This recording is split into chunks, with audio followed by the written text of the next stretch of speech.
ફટાકડાની દુકાનો માટે સરકાર દ્વારા કડક નિયમો જાહેર કરવામાં આવ્યા છે.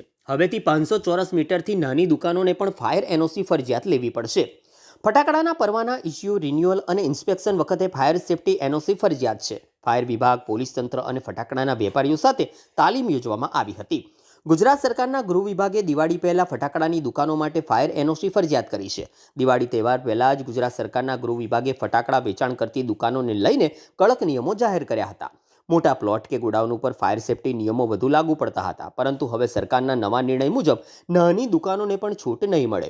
શહેરી વિકાસ અને શહેરી ગૃહ નિર્માણ વિભાગે તાજેતરમાં જ ફાયર સેફ્ટી માટેની વિગતવાર ચેકલિસ્ટ તૈયાર કરી હતી. દુકાનનું સ્થાન, બહાર નીકળવાના માર્ગ, આગ બુઝાવવાના સાધનો અને સુરક્ષા અંતર જેવા માપદંડોની તપાસ કર્યા વગર પરવાનો મળશે નહીં. ફટાકડાના પરવાના ઇસ્યુ વહેલી તકે ઇસ્યુ કરવામાં આવે તો ધંધો કરી શકે તેવું વેપારીઓનું કહેવું છે. હાલ તો મેદાનમાં ફટાકડાના વેપારીઓ ફાયર બ્રિગેડના નિયમ અનુસાર સુરક્ષાના તમામ સાધનો રાખતા થઈ ગયા છે. ગુજરાત સરકારની નવી ગાઈડલાઇન છે. આજે ફટાકડા વેપારી અને પોલીસ તંત્ર સાથે એક બેઠક થઈ. શું નિર્ણય લેવામાં આવ્યો? નિર્ણય કરતાં તાલીમનું આયોજન હતું, જે રાજ્ય સરકાર ગૃહ વિભાગ દ્વારા જે ચેકલિસ્ટ યા ફાયરના સંસાધનો, જે ટેમ્પરરી સ્ટ્રક્ચર, જે આ 500 ચોરસ મીટરથી નાના ફટાકડાના જે સ્ટોલ, દુકાનો ખોલવાના છે, એ બાબતથી જે ગાઈડલાઇન માર્ગદર્શિકા જે આવી હતી એ બાબતથી તાલીમનું આયોજન હતું. એ તાલીમના આયોજન દરમિયાન ફટાકડા જેટલા દુકાનદારો ખોલવાના છે તેમને બોલાવ્યા હતા. સાથે સાથે લાયસન્સ વિભાગ, એટલે કે જે આ ફટાકડા સંબંધિત જે નોડલ ઓફિસરો છે પોલીસ વિભાગના, એ અધિકારીઓને બોલાવ્યા હતા.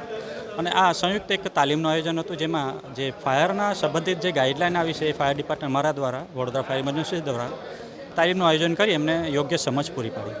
આ વાત તો થઈ વેપારીઓની કે જે પોલો ગ્રાઉન્ડ ખાતે જે સ્ટોલ છે કે કોઈ મેદાનમાં દુકાન રાખતો હોય, જે રોડ રસ્તા ઉપરથી દુકાન લઈને બેઠો છે, એ લોકો પાસે તો કંઈ લાયસન્સ પણ નહીં હોતા. તો અગર આગનો બનાવ થાય તો જવાબદાર પણ પોલીસ તંત્ર રહેશે, ફાયર વિભાગ રહેશે કે રાજકીય પક્ષ રહેશે? આ જે બાબતથી પોલીસ વિભાગના પદાધિકારીઓ અહીંયા સાથે હતા, એમની સાથે અમે ચર્ચા પણ કરીશું અને અમારા ઉચ્ચ અધિકારીઓને પણ અમે જાણ કરશું અને એ બાબતથી યોગ્ય પગલાં કાર્યવાહી લેવા માટે જણાવશું. અચ્છા, ઇસ્યોર પબ્લિક માટે શું મેસેજ? કોના માટે? પબ્લિક માટે. ખાસ આ દર વર્ષની જેમ આપણે સલામત દિવાળી, સુરક્ષિત દિવાળી મનાવીએ.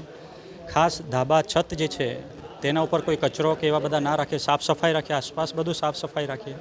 ફટાકડા જે છે સ્ટાન્ડર્ડ પ્રકારના વાપરીએ. ફટાકડા ફોડીએ ત્યારે જાહેર પબ્લિક એરિયામાં ના ફોડીએ, વાહનો જ્યાં પાર્કિંગ કરે એવી જગ્યાએ ના ફોડીએ. ફટાકડા ફોડતી વખતે સુતરાઉ કપડાઓ પહેરીએ અને જે પણ નાના બાળકો ફટાકડો, એમની સાથે વડીલો સાથે રહે. પાણીના ડ્રમ, નાના મોટા બકેટ વગેરે સાથે રાખે.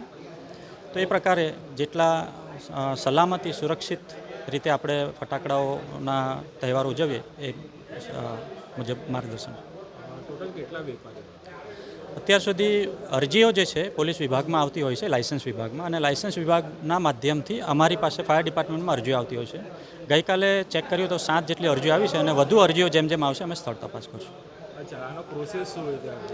આ પ્રોસેસ જે છે, ફટાકડા જેમને લાયસન્સ યા એનઓસી લેવાનું છે, ખાસ કરીને ફાયર વિભાગની વાત કરીએ તો એમને આપણા માનનીય સીએમ સાહેબ દ્વારા એક પોર્ટલ, જે ગુજરાત ફાયર સેફ્ટી કોપ નામનું પોર્ટલ ચાલુ કર્યું છે. એમાં ઓનલાઈન એક અરજી કરવાની છે.